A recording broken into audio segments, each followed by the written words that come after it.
America के अंदर अब धमाके की खबर। जी हाँ, अमेरिका के अंदर एक तेल रिफाइनरी पर धमाके की खबर है। तब जब कुछ घंटे पहले ही अमेरिका के राष्ट्रपति ने खुद ही अपने स्तर पर, आप उस सरेंडर कह लीजिए या फिर सीज फायर कह लीजिए, उसका ऐलान किया था, वो भी करीब 5 दिन का। आखिर इस खबर में कितनी सच्चाई है कि अमेरिका के अंदर एक रिफाइनरी में धमाका हुआ है? क्या ये धमाका वाकई ईरान ने किया है? क्या ईरान ऐसी जुर्रत कर सकता है? दोस्तों, कुछ तस्वीरें हैं जो आज सुबह से सोशल मीडिया में तैर रही है, इनफैक्ट देर रात से तैर रही हैं। तो मुझे लगा उन तस्वीरों के बारे में जितनी भी आशंकाएं, पहले मैं उसको खत्म कर दूं ताकि आप फेक न्यूज से बचे रहें। दोस्तों, ये जो तस्वीर है ये अमेरिका की रिफाइनरी की तस्वीर है, ये वीडियो सच्ची वीडियो है। अमेरिका के टेक्सास में एक रिफाइनरी में, तेल की रिफाइनरी में जबरदस्त धमाका हुआ है। और जब से ये तस्वीरें तैर रही हैं सोशल मीडिया में, तब से ये चिंताएं तैर रही कि क्या वाकई ईरान इतनी जुर्रत कर सकता है, ईरान इतनी हिम्मत कर सकता है कि वो अमेरिका के मेनलैंड पर, मतलब अभी तक ईरान रिफाइनरीज पर हमला कर रहा था, तेल ठिकानों पर हमला कर रहा था, लेकिन दोस्तों उसके इस तरह के हमले अभी तक अरब मुल्कों पर थे। अमेरिका क्या सीधे अमेरिका के मेनलैंड टेक्सास की रिफाइनरी पर ईरान हमला करने की जुर्रत करेगा? ऐसी खबरें सोशल मीडिया में तैर रही हैं। लेकिन मैं आपको बता दूं दोस्तों ये जो वीडियो है ये सच्ची है। अल जजीरा सहित ब्लूमबर्ग सहित तमाम दुनिया के जितने भी बड़े मीडिया संस्थान हैं, उन्होंने इस खबर को कोट किया है। सही है ये खबर। टेक्सास में एक धमाका हुआ है। दोस्तों, ये जो रिफाइनरी है इसका नाम है पोर्ट आर्थर रिफाइनरी, यूएस के टेक्सास में है ये।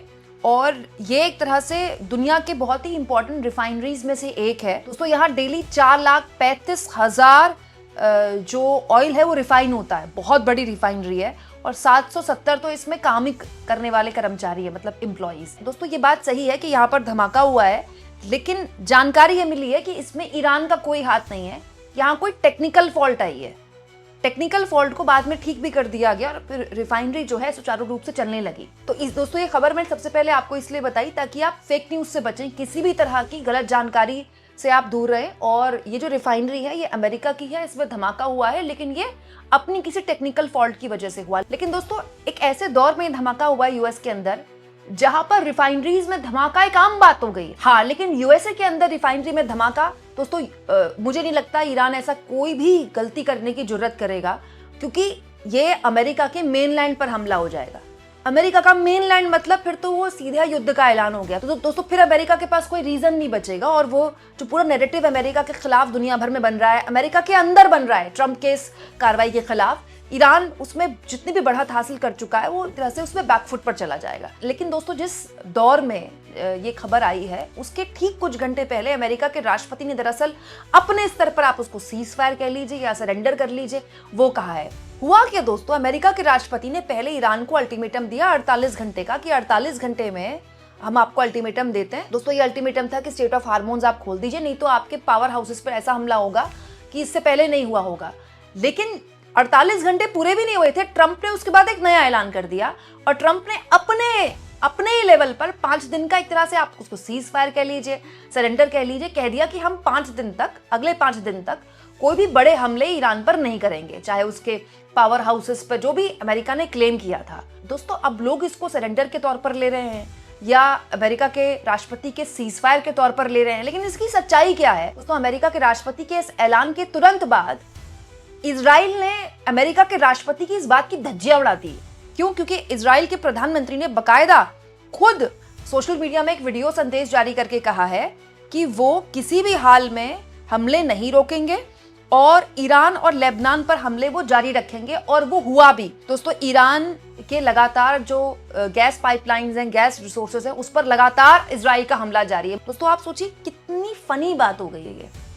दुनिया के सबसे ताकतवर मुल्क के सबसे ताकतवर शख्स, वहां के राष्ट्रपति कुछ बोलते हैं और उनके एलाए उसको बिल्कुल भी सिरे से खारिज कर देते हैं, मानने से इनकार कर देते हैं और हमले जारी रखते हैं। मतलब ये किस तरह का सीज फायर है और किस तरह का सरेंडर है? हालांकि दोस्तों, अमेरिका के राष्ट्रपति ने जब 5 दिन की बात बोली थी, कहा था एक तरह से कि 5 दिन की मोहलत वो देते हैं और वो बात करना चाहते हैं ईरान से, और वो बात कर रहे हैं। उन्होंने ये बोला भी, बात कर रहे हैं।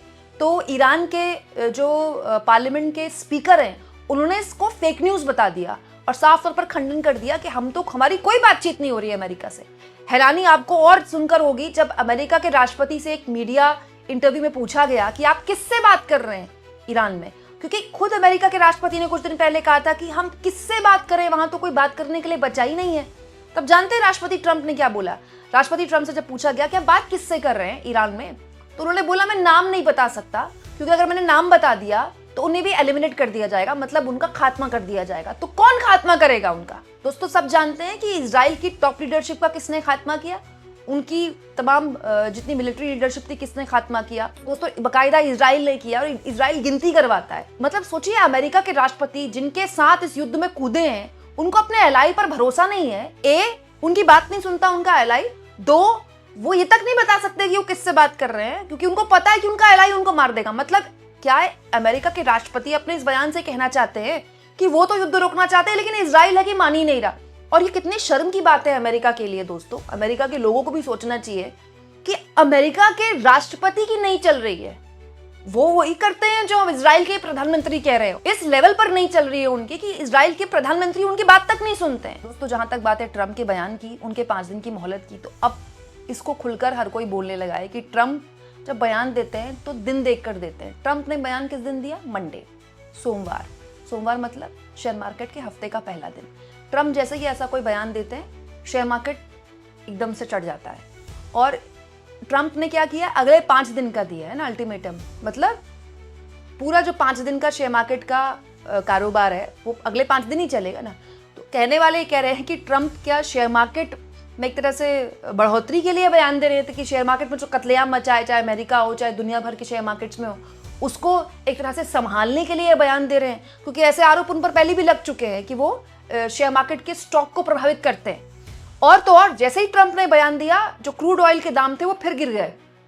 तो क्या वो क्रूड ऑयल के दामों को लेकर जो एक चिंता है दुनिया भर में, उसको संभालने के लिए ये बयान दे रहे हैं वो, या फिर स्टॉक मार्केट को ध्यान में रखकर ये बयान दे रहे हैं? क्योंकि उनके बयान का कैसे विश्वास किया जाए? वो कभी भी कुछ भी बोल देते हैं, और हमले तो लगातार ईरान पर हो ही रहे हैं, ईरान भी लगातार हमले कर रहा है। यहाँ एक चीज मैं आपको बता दूं दोस्तों, यही स्ट्रैटेजी है अमेरिका और इजराइल की। अमेरिका अब युद्ध से निकलना चाहता है, वो कैसे भी करके बातचीत करके ईरान से अपने हाथ खींचना चाहता है, और वो बातचीत चल भी रही है बैकडोर। लेकिन साथ में वो इजराइल से अपने आप को अलग कर लेता है कि भाई हम तो कह रहे हैं युद्ध रोकने के लिए, लेकिन देखिए इजराइल हमारी सुन ही नहीं रहा। ठीक है, वो एक तरह की अपनी हेल्पलेसनेस दिखा देता है। यही स्ट्रैटेजी है अमेरिका की कि ईरान को इंगेज रखो बातचीत में, ताकि ईरान हमलों में कमी कर दे, और जब थोड़ा हम हमलों में हम भी कमी कर दें, और उसके बाद जब हमारे इंटरेस्ट पूरे हो जाएं, स्टेट ऑफ हार्मोन्स खुल जाए, शांति हो जाए, तो इजराइल लगातार थोड़ी छोटी मोटी बमबारी करके लगातार ईरान पर दबाव बनाए रखे। यही स्ट्रैटेजी है, जो स्ट्रैटेजी इस वक्त दिख रही है कि इजराइल हमले करता रहेगा, इधर से हम बातचीत करते रहेंगे। लेकिन ईरान को भी ये बात समझ में आ गई है, इसीलिए ईरान बार बार ये बोल रहा है, हर बार ये बोल रहा है कि अब युद्ध तभी रुकेगा जब पूरी तरह से ईरान पर हमले बंद होंगे। जब पूरी तरह से ईरान पर हमले बंद होंगे, उसके बाद ही बातचीत होगी, और उसके बाद ही स्टेट ऑफ हार्मोन्स पर ईरान कोई बात करेगा। एक्चुअली में इस जो बयान दिए जा रहे हैं ट्रंप द्वारा, ये स्टेट ऑफ हार्मोन्स को भी ध्यान में रख के दिए जा रहे हैं, ताकि वहां से कुछ आवाजाही हो जाए। हालांकि वहां से आवाजाही हो रही है, भारत के शिप्स भी आ रहे हैं, चीन के तो खैर कभी रुके ही नहीं थे, दुनिया के तमाम दूसरे मुल्क के भी अब शिप्स वहां से आने लगे हैं। उस गति से नहीं आ रहे हैं, लेकिन आ रहे हैं। लेकिन ये जो कुछ भी हो रहा है ना, ये भी चलेगा। ये जो 5 दिन का अल्टीमेटम दिया ना ट्रंप ने, इस दौरान भी चलेगा ये सब कुछ। इससे ये पता चलता है कि ना तो ये ट्रंप का सरेंडर था, ना ही ये ट्रंप का किसी तरह का सीज फायर था। इसी स्ट्रैटेजी के तहत अमेरिका और इजराइल अब ईरान पर दबाव बनाएंगे। आपको क्या लगता है दोस्तों, क्या ईरान इस दबाव में आएगा? कमेंट बॉक्स में जरूर लिखें, और जितना हो सके चैनल को शेयर भी करें और सब्सक्राइब भी।